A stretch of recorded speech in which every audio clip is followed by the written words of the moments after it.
Councillor Smith, thank you for coming to speak with us this morning on this wet Sunday morning. I really hope you enjoy our conversation today.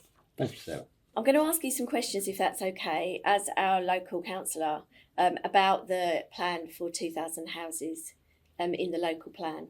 Sure. For our residents, could you explain the local plan process once the public consultation has finished? Certainly. Once the public consultation is finished, all the objections, comments, support, letters of support, whatever, will be looked at and produced and summarised into a report, which will go back to the local plan committee.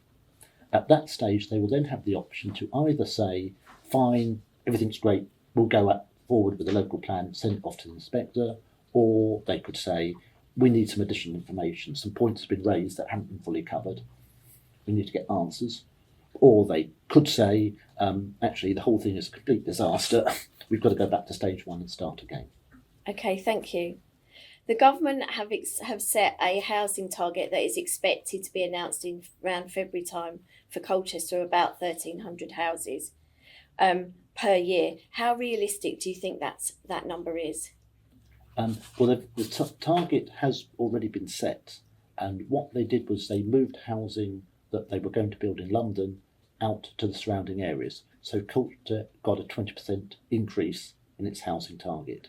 That's a very difficult increase to meet when it's not for local need, it's for people moving out of London. That's going to be a difficulty.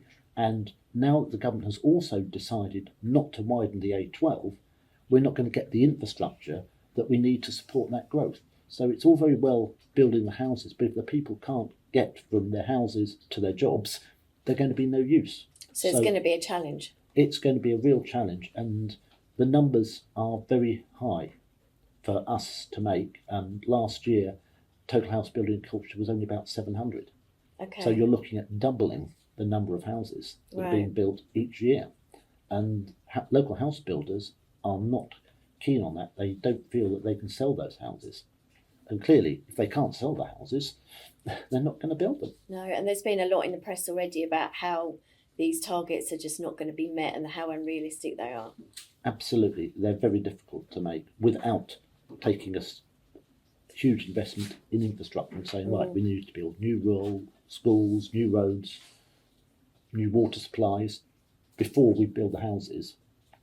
We know as residents who've lived here a number of years that already Colchester has expanded significantly over the last decade. The Avellina estate, which was the old Betts factory, is probably the most significant one for our area.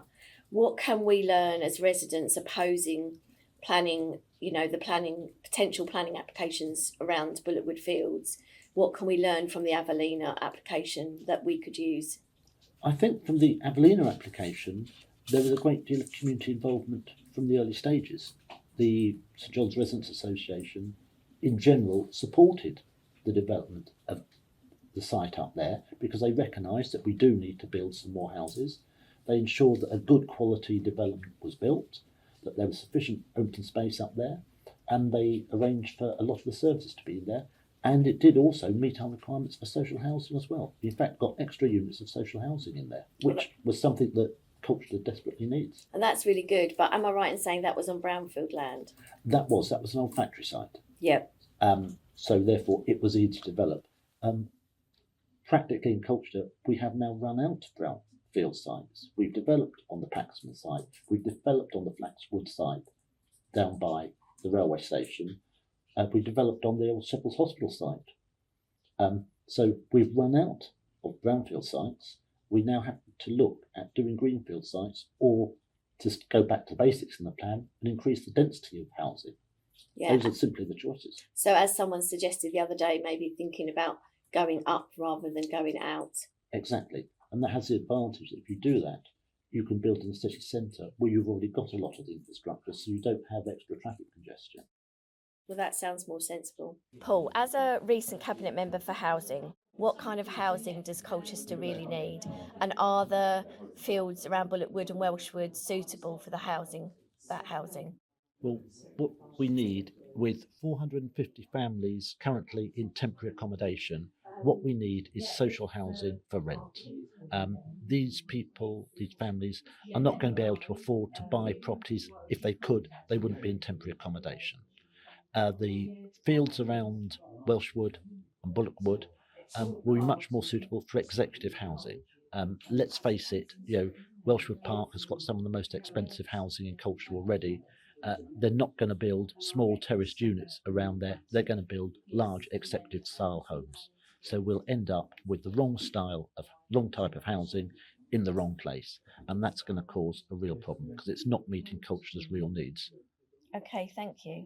So, how do you think if planning got permission for 2,000 homes around the back of St John's, how do you think the local infrastructure such as roads and schools would cope with that? And what worries you most about those things? Well, I think we've got some serious problems, particularly on the transport side of it. The roads already are heavily congested. Now, as part of the local plan, Essex County Council have done some very detailed consultations and works on what they think will happen. And they've worked out that if you spent an extra £400 million on infrastructure, the traffic congestion would only be slightly worse than it is at the present. Now, that's a huge amount of money to spend on no improvement. In fact, getting things worse. And of course, that's assuming that the money is available. We've seen that the government has already cut the funding for widening the A12. They've scrapped that altogether. The previous government scrapped the link road for the garden community. So that means that all 5,500 of residents from that garden community will be heading down Glingo Hill, or worse still, for our case, the Bromley Road. And that's just going to hugely increase the traffic congestion before you add on an extra 2,000 homes and all the construction traffic. It's going to be an absolute nightmare. And of course, we have poor public transport in this area as well. And how many years do we think it's going to be until we get that link road? The link road will only be built after they built 5,500 of the 7,500 properties in there. So we're looking at the projected build rates of that could be anything up to 15 to 20 years. So we're going to have a problem for many years to come then? Absolutely. We're having a great deal of that, and a lot of our road infrastructure is already constrained by existing housing. So the roundabout at Parsons Heath, for example, you can't increase its size without demolishing a large number of houses.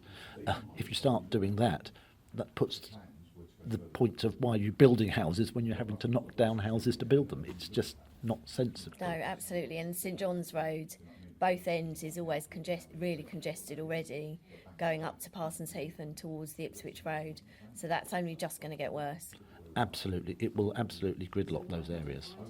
So, thinking about the future, have you seen evidence in the past of feedback from public consultations making a real difference to local plan decisions? And could you give us an example? Absolutely. I think the classic example of this is in the last local plan. We put in an allotment of 1,000 homes for Middlewick Ranges. I have to be honest, I voted for that.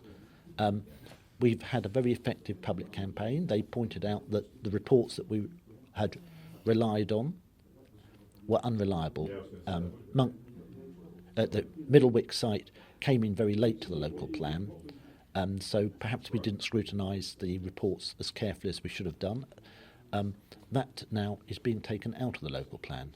Of course, there's no point putting something into the local plan if it doesn't get built, because we're short of those 1,000 houses. They weren't built. They never could be built because of the ecological damage of the site. And I feel that the site that we've got here, that is actually on and adjacent to a triple SSI, that's a site of special scientific interest, is going to cause exactly the same sort of problems. We'll put something in a rush, and then we'll find it'll have to be taken out. And the residents there were very effective at doing that.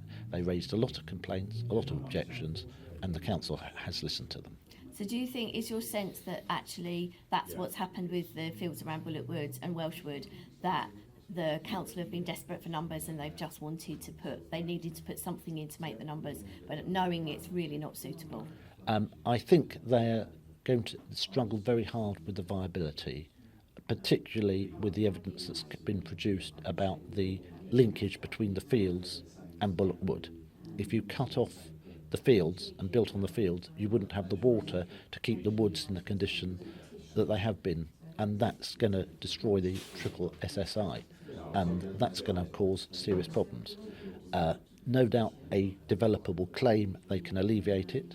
The developers down at Middlewick claim they could alleviate it. They produced a report which has turned out to be seriously flawed, citing examples which, when we talked to the sites, said, oh, actually, no, that wasn't what happened, and no, you can't replace irreplaceable habitat by just moving the animals or the plants or what have you to another location. It just doesn't work.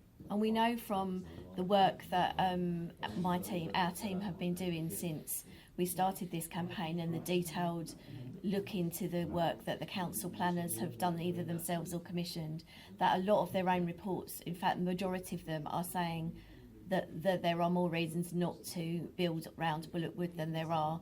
In fact, the only positive rating was the fact it would provide houses, but for every other metric it was saying that this site was unsuitable. So do you think that the lessons we can learn from the Middlewick campaign is that everything we do as a community to fight these potential plans could make an absolute difference?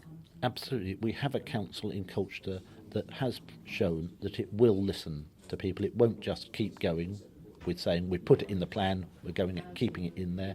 They will listen. And so it's my job as a local councillor to make sure that they listen to the voices that we're raising here and the concerns that the residents have got. You know, it's quite right that the site here has got very many negatives. That's why it hasn't been developed in the past. I've been through 3 local plans in my time as a councillor. Each time the developers have suggested the fields, each time it's been taken out. Right, so that's really interesting then that it's been out. It was never been included before. It's been suggested. The developers have always been very keen to build on the fields, and it's always been rejected. There's always been, when they've looked at it, found out that there are other sites that are higher. Of course, now as we've built on more and more of those sites, the bar does get higher. Yes, there's not many options left. There's not many options left unless you start looking differently at the plan and saying, instead of building out, we're going to build up. So build higher density properties, particularly in the towns, in the city centre, right on the amenities, because that will meet the needs that we've got. It will give the homes to those 450 households in temporary accommodation. You know, flats, 2-bedroom, 3-bedroom flats would be ideal for them, not the 4 or 5 bedroom executive homes that this site is likely to produce. No, absolutely. So my final question is, what else will you and your fellow ward councillors do to support the campaign for St John's residents and ensure that the residents' views are heard in this public consultation and going forward? But we will do all that we can, and we've been, as you know, I think you'll agree, fairly active in making sure that people know what's going on. We'll be delivering one of our leaflets to every household in the ward, letting them know the updates of it. We'll be doing all we can to encourage people by taking part in events like this and what have you. And you've got local councillors here who have proved they will stand up for their local residents. As you know, our local councillor, Natalie Summers, who's on the local plan committee, voted against it. Absolutely. She was under a lot of pressure from people within her own party to support that plan, but she voted for what the residents want, and that's something which I'm confident that I, Natalie and Catherine, as your ward councillors, will continue to do. Brilliant, thank you. Well, Councillor Paul Smith, thank you for your time today. Thank you, Sarah.